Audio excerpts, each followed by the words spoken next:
What happens when a seemingly ordinary cab ride turns into a battle against blatant racism, and a chance encounter with an unexpected ally delivers a powerful blow against injustice? The city hummed a low, persistent thrum as Samuel adjusted his rearview mirror, the streetlights painting the inside of his cab in a hazy orange glow. He'd hoped for a quiet night, a welcome change from the usual chaotic energy of the city streets. His shift had begun an hour ago, and so far, only a couple of short rides had filled his meter. He ran a hand through his neatly trimmed hair, a sigh escaping his lips. The air conditioning in the cab was working overtime, battling the summer heat that clung to the city like a second skin. He checked his phone, a silent prayer for a decent fare before the late-night rush began. He needed a good night. Rent was due, and the mechanic's bill for the minor engine repair was still looming. A flash of headlights in his rearview mirror broke his contemplation. A sleek, black sedan pulled up behind his cab, its polished surface gleaming under the streetlights. The driver's side window slid down, revealing a man whose appearance seemed at odds with the worn leather interior of Samuel's cab. Mr. Henderson, as the man identified himself, was impeccably dressed in a tailored suit, his shoes gleaming, his tie perfectly knotted. He exuded an air of wealth and entitlement that Samuel found both unnerving and familiar. It was a look he'd seen countless times before, a look that often preceded a less-than-pleasant encounter. "Evening," Samuel greeted, his tone polite but guarded. He'd learned over the years to read people, and something about Mr. Henderson's stiff posture and the way he barely glanced at Samuel made his senses tingle with caution. Mr. Henderson simply nodded, his gaze fixed on the street ahead. He gave Samuel the address, a location in the affluent part of the city, known for its sprawling mansions and gated communities. As Samuel pulled away from the curb, he noticed a faint air of arrogance clinging to Mr. Henderson, a subtle disdain that seemed to emanate from his very pores. The ride was short, a mere 15-minute journey through well-lit streets. Samuel drove carefully, his eyes constantly scanning the road, his mind preoccupied with a nagging feeling that something wasn't quite right. Mr. Henderson remained silent throughout the journey, his eyes closed for most of the ride, his posture rigid and unyielding. He didn't offer any small talk, didn't engage in the usual pleasantries that often accompanied a cab ride. The silence was heavy, thick with an unspoken tension that made Samuel increasingly uneasy. The silence wasn't the typical quiet of a tired passenger. It was a silence laced with something else, something cold and almost hostile. Samuel tried to ignore it, focusing on the road and the rhythmic swish of the windshield wipers as a light summer rain began to fall. He wondered if Mr. Henderson was having a bad day, or if he was simply one of those passengers who treated cab drivers like invisible entities. He'd encountered many such passengers in his years behind the wheel. As they approached Mr. Henderson's destination, a grand mansion that seemed to glow with an inner light, Samuel pulled over to the curb. He glanced at the meter, the fare a reasonable amount for the short trip. He turned to Mr. Henderson, expecting the usual exchange of payment and a polite goodbye. Instead, he was met with a look of cold disdain that sent a shiver down his spine. The air in the cab suddenly felt colder, heavier than the approaching rain. Samuel knew, with a sinking feeling in his gut, that this ride was far from over. The ride itself was unremarkable, a straightforward journey through familiar streets. Samuel chose the most efficient route, a path he'd traversed countless times, avoiding unnecessary detours or traffic congestion. He was a meticulous driver, always mindful of both time and fuel efficiency. His cab, a dependable if somewhat aged model, purred smoothly along the asphalt, the rhythmic hum of the engine a constant companion to the quiet patter of rain against the windshield. He kept his eyes focused on the road, his hands steady on the wheel, his mind preoccupied with the unsettling feeling that had settled upon him since picking up Mr. Henderson. The passenger, however, remained an enigma. Mr. Henderson sat rigidly in the back seat, his posture stiff and formal, his gaze fixed on some unseen point beyond the cab's windows. He offered no conversation, no casual remarks about the weather or the city's nightlife, nothing to break the silence that hung heavy between them. It wasn't the quiet contemplation of a thoughtful passenger. It was a silence that felt charged, almost hostile. It was the kind of silence that made Samuel's skin crawl. Samuel tried, on several occasions, to initiate small talk, hoping to break the ice and ease the tension. He commented on the unusual summer rain, the vibrant city lights that shimmered through the downpour, even the smooth handling of his cab. But each attempt was met with a curt nod or a noncommittal grunt. Mr. Henderson's responses were so brief and unenthusiastic that Samuel eventually gave up, resigning himself to the uncomfortable silence. He focused on the road, his mind replaying the few words Mr. Henderson had uttered, searching for some clue to his passenger's unusual demeanor. The rain intensified, the wipers working furiously to clear the windshield. The streetlights blurred slightly through the sheets of water, creating a hazy, almost dreamlike effect. Samuel navigated the streets with practiced ease, his knowledge of the city's layout a second nature. He knew every shortcut, every potential traffic jam, every pothole waiting to puncture a tire. He was a master of his domain, a silent guardian of the city's nocturnal flow. Yet, even his expertise couldn't dispel the feeling of unease that clung to him, like the dampness of the night. He glanced at Mr. Henderson several times, hoping to catch a glimpse of something, a flicker of emotion, a hint of explanation. But the man remained an impenetrable fortress, his face impassive, his eyes distant and unreadable. Samuel wondered if he'd inadvertently offended him, if something he'd done or said had caused this icy silence. But he couldn't think of anything. He'd been polite, professional, and courteous. He'd done everything right. And yet, he was left with the unsettling feeling that he'd somehow stumbled into a situation far more complex and potentially dangerous than a simple cab ride. The silence grew heavier, more oppressive with each passing moment, a palpable tension that hung in the air like a suffocating blanket. The approaching destination only served to amplify the growing sense of dread. The grand mansion loomed before them, a testament to wealth and privilege. Its imposing facade, bathed in the soft glow of the streetlights, seemed to radiate an air of exclusivity, a stark contrast to the worn interior of Samuel's cab. Samuel pulled to a stop at the curb, the rhythmic swish of the wipers a counterpoint to the sudden silence that descended upon them. He turned to Mr. Henderson, expecting the usual exchange of payment and a polite goodbye. Instead, he was met with a look of cold disdain, a look that chilled him to the bone. "The fare," Samuel said, his voice steady despite the tremor in his hands. He pointed to the meter, the amount clearly displayed in illuminated digits. It was a reasonable sum for the distance traveled, a fair price for the service rendered. He waited, his eyes fixed on Mr. Henderson, bracing himself for the inevitable transaction. But the transaction never came. Instead, Mr. Henderson leaned forward, his eyes narrowed, his voice dripping with contempt. "You think you can get away with this?" he sneered, his words laced with a venom that surprised Samuel. "Taking the long way around to inflate the fare. You think I didn't notice?" Samuel felt a wave of anger wash over him, quickly followed by a chilling sense of dread. He'd taken the most direct route, a path he knew like the back of his hand. He'd driven this route countless times, always choosing the most efficient and quickest way. The accusation was absurd, a blatant lie. But the way Mr. Henderson said it, the tone of his voice, the glint in his eyes, suggested something far more sinister than a simple misunderstanding. "Sir, I assure you," Samuel began, his voice calm but firm, "I took the most direct route. You can check the GPS if you like."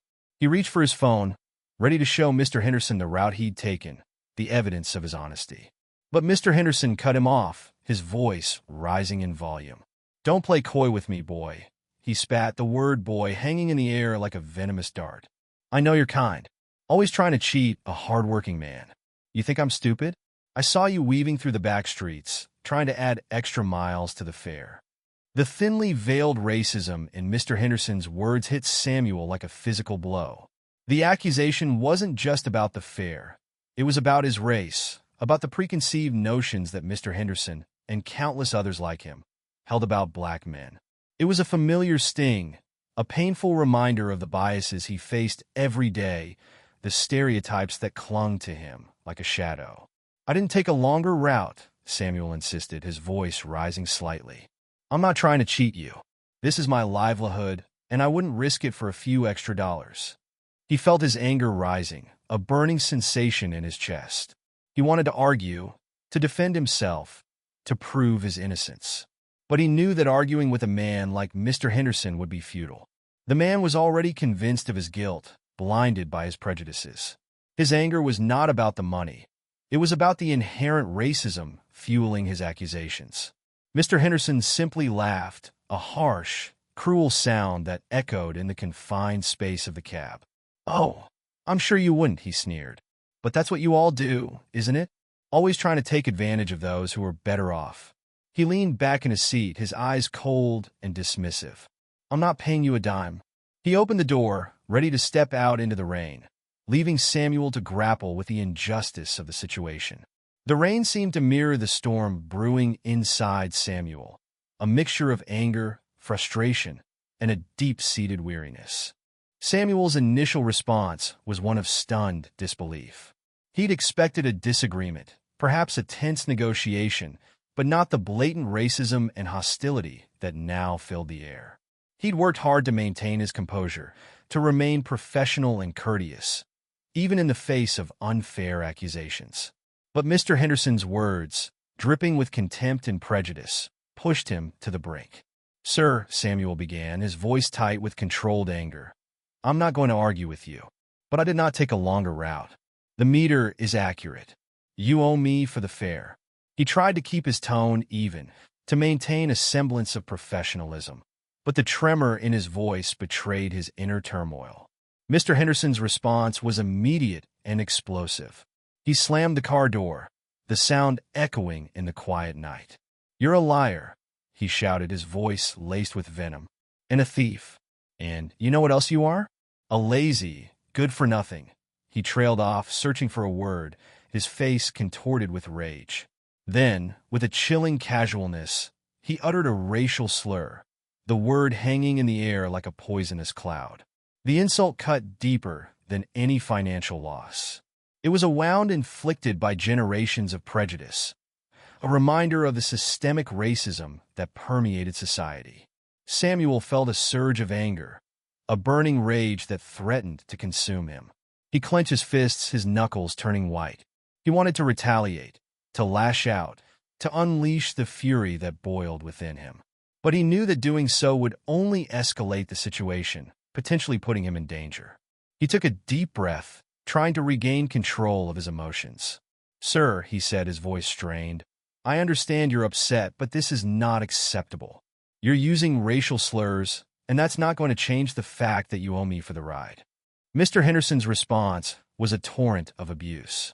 He unleashed a barrage of insults, his words laced with hatred and bigotry.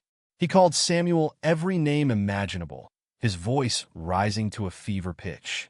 He accused Samuel of being a criminal, a cheat, a menace to society. His words were sharp and cutting, designed to wound and humiliate. He repeated the racial slurs several times, each repetition a fresh stab at Samuel's dignity. Samuel remained seated, his body tense, his eyes fixed on Mr. Henderson. He refused to engage in a shouting match, knowing that doing so would only play into Mr. Henderson's hands. He remained silent, absorbing the torrent of abuse, his anger simmering beneath the surface. He knew that he couldn't let Mr. Henderson's words defeat him. He had to remain calm, to maintain his composure, to show the world that he wouldn't be intimidated by racism. The rain continued to fall, mirroring the storm raging inside him. He knew he had to find a way to end this encounter, to escape the torrent of hate that was being directed at him. The weight of the situation, the injustice of it all, pressed down on him, heavy and suffocating. He just had to endure it, knowing that somewhere, somehow, justice would prevail. He just had to wait. Just as Mr. Henderson's tirade reached its peak, a new voice cut through the air. "Excuse me," a woman's voice called out, firm and clear. Both men turned to see a woman standing on the sidewalk, her figure silhouetted against the glow of a nearby streetlight. The rain had intensified, and she was partially shielded by the awning of a nearby building, but her presence was undeniable. The woman was impeccably dressed, her raincoat sleek and sophisticated, her posture suggesting a quiet authority. She carried herself with an air of confidence and composure that stood in stark contrast to the raw anger emanating from Mr. Henderson. Samuel, momentarily stunned by the interruption, felt a flicker of hope ignite within him. Perhaps this woman could help. Mr. Henderson, momentarily taken aback by the interruption, paused his tirade. He glared at the woman, his face a mask of annoyance. "What do you want?" he snarled, his voice still thick with anger. The woman stepped closer, her gaze unwavering. "I witnessed the entire incident," she stated calmly, her voice carrying clearly over the sound of the rain. "And I find your behavior completely unacceptable." Her words were measured, precise, each syllable carrying the weight of her authority. Mr. Henderson scoffed. "And who are you to judge?" he retorted, his voice dripping with sarcasm. He turned back to Samuel, his eyes narrowed. "This is none of your business," he said, his tone dismissive. "Just a little disagreement between me and this individual." He gestured towards Samuel with a wave of his hand, the gesture filled with contempt. The woman stepped closer still, her presence commanding attention. "It's more than a disagreement," she countered, her voice firm but not aggressive. "I heard your racial slurs, your blatant insults, and I saw this man try to reason with you, to explain himself, only to be met with your vitriolic abuse." Mr. Henderson's face flushed crimson. He opened his mouth to retort, but the woman cut him off. "I'm Judge Thompson," she announced, her voice carrying a quiet authority that silenced him. "And I'm filing a formal report against you for your behavior." The announcement hung in the air, heavy and undeniable. The rain seemed to fall a little harder, washing away the lingering tension. Mr. Henderson stared at her, his face a mixture of shock and disbelief. He seemed momentarily speechless, his anger replaced by a stunned silence. The shift in power was palpable, a sudden change in the dynamics of the confrontation. Samuel, watching from his seat, felt a wave of relief wash over him. He hadn't expected such a dramatic intervention, such a powerful ally to appear out of the rain. Judge Thompson's presence was a beacon of hope, a promise of justice in the midst of injustice. The night, which had begun with a sense of foreboding, now held a glimmer of something else, the possibility of accountability. The rain continued to fall, but now it felt less like a storm and more like a cleansing agent, washing away the ugliness of Mr. Henderson's racism and replacing it with a sense of hope. Judge Thompson turned her attention to Samuel, her expression softening slightly. "Are you all right?" she asked, her voice gentle yet firm. Samuel, still reeling from the events of the past few minutes, nodded slowly. He was shaken but relieved by Judge Thompson's intervention. He'd never expected such a dramatic turn of events, such a powerful ally appearing out of nowhere. "He refuses to pay the fare," Samuel explained, his voice still slightly shaky. "He claims I took a longer route, but I didn't. I took the most direct route, the one I always take." He gestured towards the meter, the amount clearly displayed. Judge Thompson nodded, her gaze fixed on Mr. Henderson, who stood there, speechless and stunned. She reached into her purse, pulling out her wallet. She extracted a bill, more than enough to cover the fare, and handed it to Samuel. "Here you go," she said, her voice calm and resolute. "Consider this payment for your services, and don't worry about the rest." Samuel hesitated for a moment, unsure of whether to accept the money. He was a proud man, and he didn't like the idea of being paid by a stranger for a fare that was rightfully his. But he also recognized the unusual circumstances and the potential for further conflict. He accepted the money, a silent thank you passing between them. Judge Thompson then turned her attention back to Mr. Henderson. "And you, sir," she said, her voice hardening slightly, "I expect an apology. Your behavior was unacceptable, both in terms of your false accusations and your use of racial slurs. You owe this man an apology, and you owe him the fare." Mr. Henderson remained silent for a moment, his face a mixture of anger and disbelief. He seemed to be struggling to reconcile his own arrogance with the unexpected authority of Judge Thompson. He shifted his weight from one foot to the other, his eyes darting between Samuel and the judge. The rain continued to fall, washing away the lingering tension.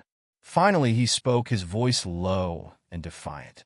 "I'm not apologizing," he said, his words clipped and harsh. "I'm not going to apologize to him." He pointed at Samuel, his gesture filled with contempt. "He's a liar and a cheat, and he deserves nothing from me." Judge Thompson's expression remained unchanged, her gaze unwavering. "Your refusal to apologize only serves to reinforce the severity of your actions," she said, her voice calm but firm. "Your behavior was not only unprofessional, but also deeply offensive. I will ensure that you face the consequences of your actions." She turned to Samuel. "I suggest you obtain his contact information, including his name and address, so that we can pursue this matter further."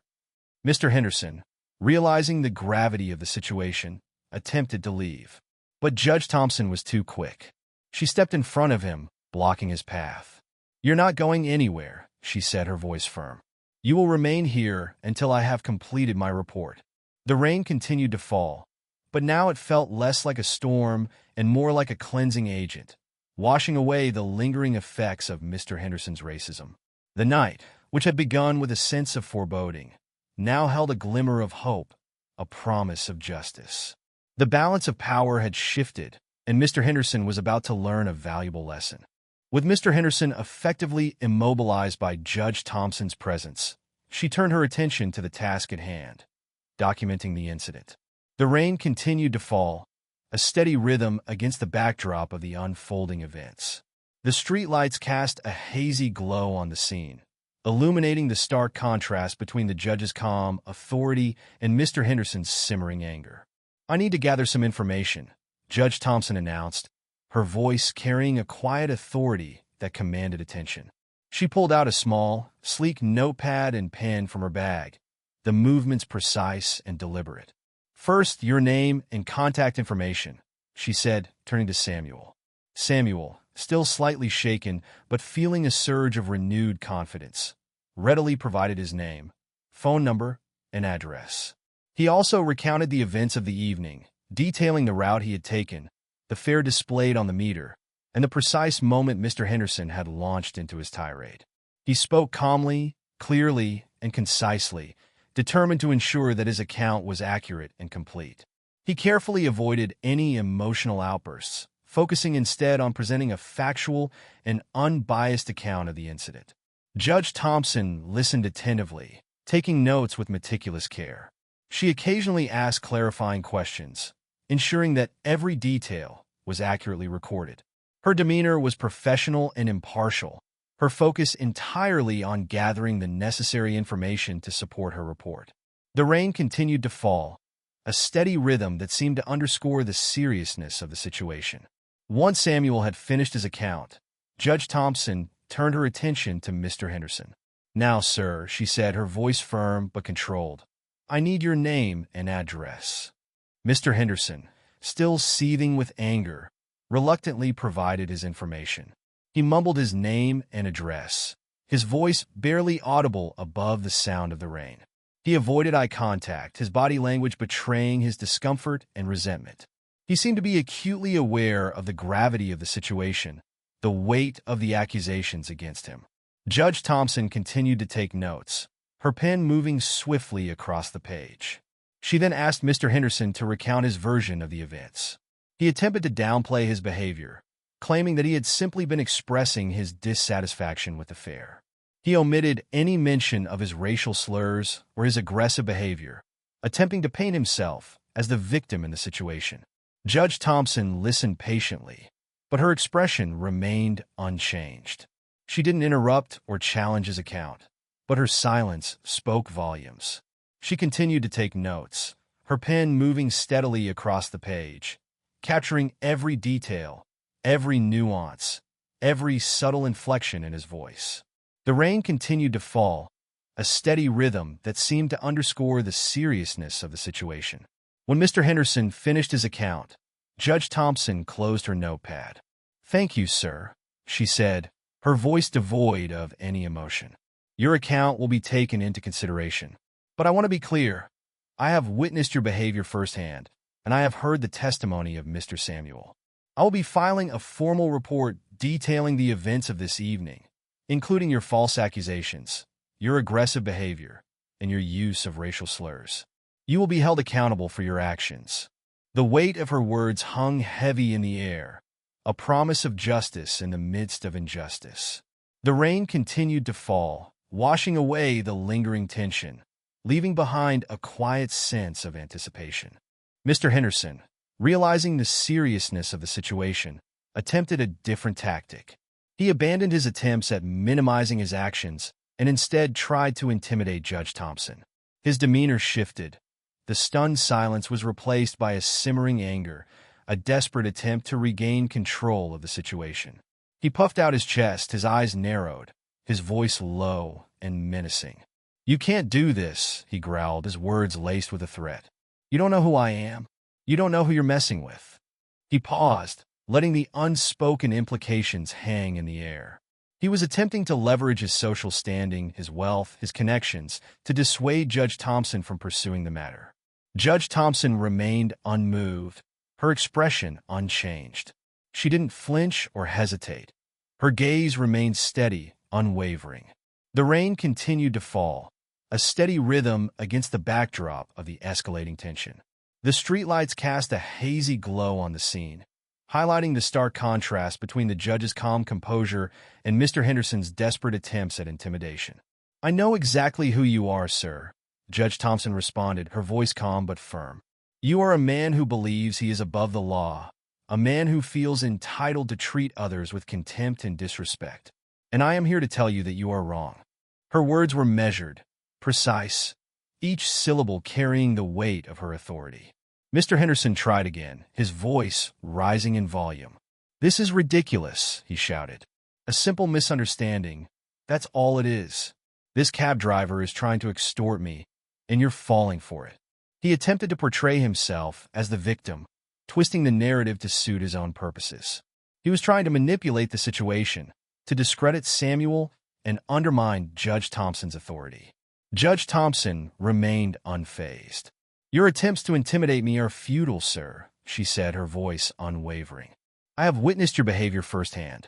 I have heard your racial slurs. I have heard your false accusations. And I have heard the testimony of Mr. Samuel. Your actions are clear, and your guilt is undeniable." Mr. Henderson paced back and forth, his agitation growing. He ran a hand through his hair, his expensive suit now rumpled and disheveled. His carefully constructed facade of composure was crumbling, replaced by raw frustration and desperation. He was losing control, his attempts at intimidation falling flat against Judge Thompson's unwavering resolve. "This will ruin me," he hissed, his voice barely a whisper. "My reputation, my career." He was clearly aware of the potential consequences of his actions, the damage his behavior could inflict on his social standing and professional life. The rain continued to fall, a steady rhythm that seemed to underscore the gravity of the situation. Judge Thompson remained unmoved. "Your reputation is not my concern, sir," she said, her voice calm but firm. "My concern is justice. And justice demands that your actions be addressed, that you be held accountable for your behavior. I will ensure that this matter is thoroughly investigated, and that you face the consequences of your actions." Her words were a final, unwavering declaration, a clear statement of her commitment to upholding the law. The rain continued to fall, washing away the lingering tension, leaving behind a quiet sense of resolution. The confrontation was over, and Mr. Henderson's attempts at intimidation had failed. With Mr. Henderson's intimidation tactics failing, Judge Thompson shifted her focus to gathering the necessary evidence to support her report. The rain continued to fall, a steady rhythm against the backdrop of the unfolding events. The streetlights cast a hazy glow on the scene, illuminating the judge's methodical approach to documenting the incident. She pulled out her notepad and pen once more, her movements precise and deliberate. "Now," she said, turning to Samuel, "let's go over the details again. I need to ensure that my report is accurate and comprehensive.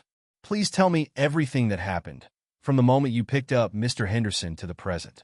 Samuel, feeling a renewed sense of purpose, recounted the events of the evening in detail. He described Mr. Henderson's demeanor, his initial silence, and the sudden shift to hostility upon arrival at his destination. He carefully described the accusations, the racial slurs, and the aggressive behavior. He spoke calmly and clearly, focusing on the facts and avoiding any emotional outbursts. He knew that the accuracy of his account was crucial to the success of Judge Thompson's report. Judge Thompson listened attentively, taking notes with meticulous care. She occasionally asked clarifying questions, ensuring that every detail was accurately recorded. She paid particular attention to the timing of events, the specific words used by Mr. Henderson, and the overall tone of the interaction. She wanted to ensure that her report was not only accurate but also compelling, capable of conveying the full gravity of the situation. "Did you happen to note the license plate number of Mr. Henderson's vehicle?" Judge Thompson asked. "It would be helpful to include that information in my report." Samuel, who had instinctively noted the license plate number, readily provided the information. He also mentioned that he had a dash cam in his cab, which had recorded the entire interaction. Judge Thompson's eyes lit up at this news. "Excellent," she said. "That will provide invaluable evidence to support your account." Judge Thompson then asked Samuel about his GPS data. "Could you provide me with a printout of your route?" she asked. "That will definitively prove that you took the most direct route to Mr. Henderson's destination." Samuel readily agreed, promising to provide the GPS data as soon as possible. He also offered to provide contact information for any potential witnesses who might have observed the incident. He was determined to cooperate fully with Judge Thompson's investigation, ensuring that Mr. Henderson would be held accountable for his actions. Judge Thompson thanked Samuel for his cooperation. She then turned her attention to gathering additional evidence. She carefully examined the meter in Samuel's cab, noting the fare and the time of the ride. She also took photographs of the cab's interior and exterior, documenting the condition of the vehicle and any potential evidence that might be relevant to the case. The rain continued to fall, a steady rhythm that seemed to underscore the methodical nature of her investigation. The night, which had begun with a sense of foreboding, now held a glimmer of hope, a promise of justice. With the evidence gathered, Judge Thompson wasted no time in filing her report. She excused herself, explaining to Samuel that she needed to make a call and file the necessary paperwork. She assured him that she would keep him updated on the progress of the investigation. Samuel, feeling a sense of relief and gratitude, watched her go, the rain still falling steadily around them. He felt a renewed sense of hope, a belief that justice might actually prevail in this instance. Judge Thompson, once she was out of earshot of Mr. Henderson, pulled out her phone and made a series of calls. She contacted the appropriate authorities, explaining the situation in detail and providing them with the information she had gathered. She emphasized the racial aspect of the incident, highlighting Mr. Henderson's use of racial slurs and his underlying prejudice. She knew that this element was crucial to the case, as it demonstrated a pattern of discriminatory behavior that went beyond a simple fare dispute. She provided the authorities with Samuel's contact information, the GPS data, and the license plate number of Mr. Henderson's vehicle. She also mentioned the dashcam footage, offering to provide a copy of the recording as soon as possible. She meticulously detailed Mr. Henderson's aggressive behavior, his refusal to pay the fare, and his attempts to intimidate her. She ensured that her account was accurate, objective, and compelling, capable of conveying the full gravity of the situation. The authorities listened attentively, taking notes and asking clarifying questions. They were clearly impressed by Judge Thompson's thoroughness and her commitment to ensuring justice. They assured her that they would take the matter seriously and launch a full investigation. They also thanked her for her quick thinking and her willingness to intervene in the situation. Once she had completed her phone calls, Judge Thompson proceeded to file a formal written report. She meticulously documented every detail of the incident, including the time, date, location, and the names and contact information of all parties involved. She provided a detailed account of the events, highlighting the racial slurs, the aggressive behavior, and the attempts at intimidation. She included the GPS data, the license plate number, and a summary of Samuel's testimony. She also noted the fact that Mr. Henderson had refused to apologize for his actions. She emphasized the racial aspect of the incident, explaining how Mr. Henderson's prejudice had fueled his behavior and escalated the situation. She highlighted the importance of addressing such incidents swiftly and decisively, ensuring that perpetrators of racial discrimination are held accountable for their actions. She concluded her report with a recommendation for further investigation, emphasizing the need to address the underlying issues of racism and prejudice that had contributed to the incident. Having completed her report, Judge Thompson felt a sense of satisfaction and accomplishment. She knew that her actions had made a difference, that she had helped to ensure that justice would prevail. She felt a renewed sense of purpose, a reaffirmation of her commitment to upholding the law and protecting the rights of all individuals, regardless of their race or social standing. The rain continued to fall, a steady rhythm that seemed to underscore the importance of her actions, the significance of her intervention. The night, which had begun with a sense of foreboding, now held a glimmer of hope, a promise of justice. Following Judge Thompson's report, the authorities wasted no time in launching a full investigation into Mr. Henderson's behavior. They contacted Samuel to obtain a copy of the dashcam footage, which provided irrefutable evidence of the incident. The video clearly showed Mr. Henderson's aggressive behavior, his racial slurs, and his refusal to pay the fare. It corroborated Samuel's account perfectly, leaving no room for doubt. The investigators also reviewed the GPS data, confirming that Samuel had indeed taken the most direct route to Mr. Henderson's destination. This disproved Mr. Henderson's claim that Samuel had intentionally taken a longer route to inflate the fare. The evidence was overwhelming, leaving no doubt about Mr. Henderson's guilt. Mr. Henderson, initially defiant, found himself facing the full weight of the law. He was contacted by the authorities and summoned for questioning. He attempted to downplay his actions, offering various excuses and justifications. However, the evidence against him was too strong, and his attempts at deception failed. He was ultimately cited for several offenses, including racial discrimination, verbal abuse, and fare evasion. News of the incident spread quickly through the local community. The story was picked up by local news outlets, and soon it became a topic of conversation across the city.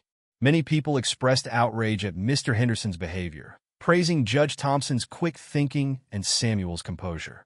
The incident sparked a wider conversation about racism and accountability, prompting discussions about the need for greater awareness and sensitivity.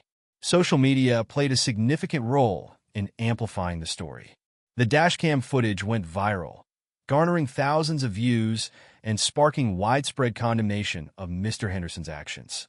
Many people shared their own experiences with racism and discrimination, highlighting the pervasiveness of the problem. The incident became a symbol of the ongoing struggle against racial injustice, prompting calls for greater accountability and systemic change.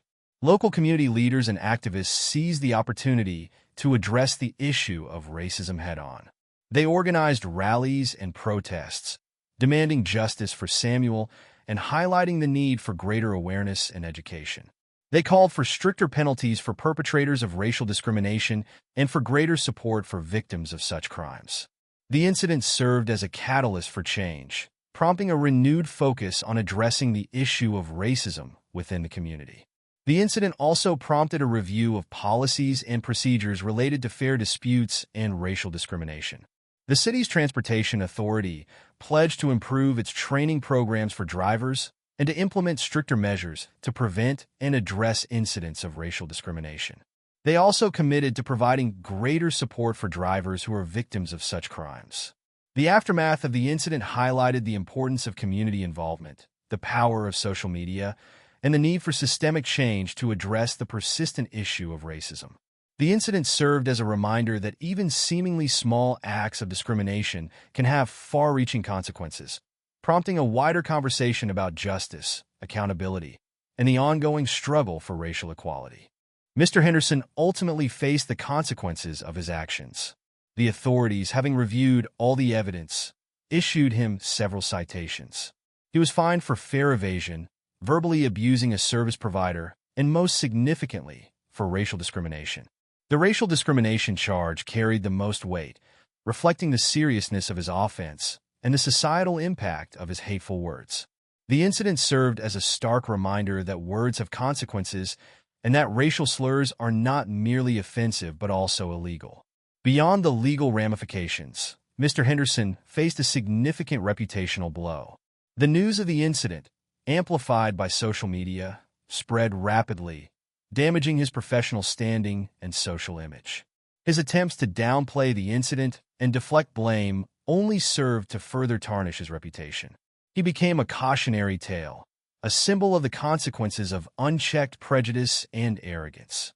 The legal and social ramifications served as a powerful lesson, highlighting the importance of accountability and the need to treat others with respect and dignity. Mr. Henderson's actions had far-reaching consequences, impacting not only his own life, but also sparking a wider conversation about racism and justice. His case became a symbol of the need for greater awareness, education, and systemic change to address the persistent issue of racial discrimination. Meanwhile, Samuel found himself reflecting on the events of that night. The initial shock and anger had gradually given way to a sense of validation and hope.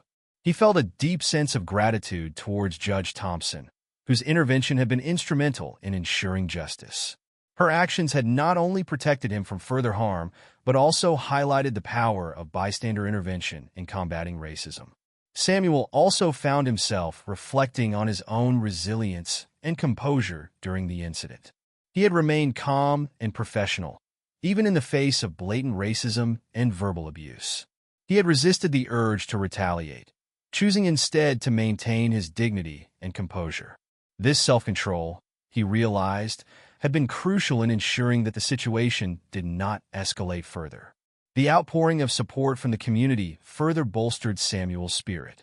He received numerous messages of encouragement and solidarity, many from people who had shared similar experiences with racism. He realized that he was not alone in his struggle, that many others had faced similar challenges. This sense of shared experience brought him comfort and renewed hope. The incident, while challenging and deeply upsetting, ultimately served as a catalyst for positive change. It sparked a wider conversation about racism, accountability, and the need for greater awareness and sensitivity. It highlighted the importance of bystander intervention and the power of collective action in combating prejudice. Samuel, having experienced the worst of humanity, also witnessed the best, finding solace in the support of strangers and the unwavering commitment to justice displayed by Judge Thompson. The incident left him with a renewed sense of hope for a more just and equitable future, a future where racism and discrimination would no longer be tolerated. The rain had stopped, and a new dawn was breaking.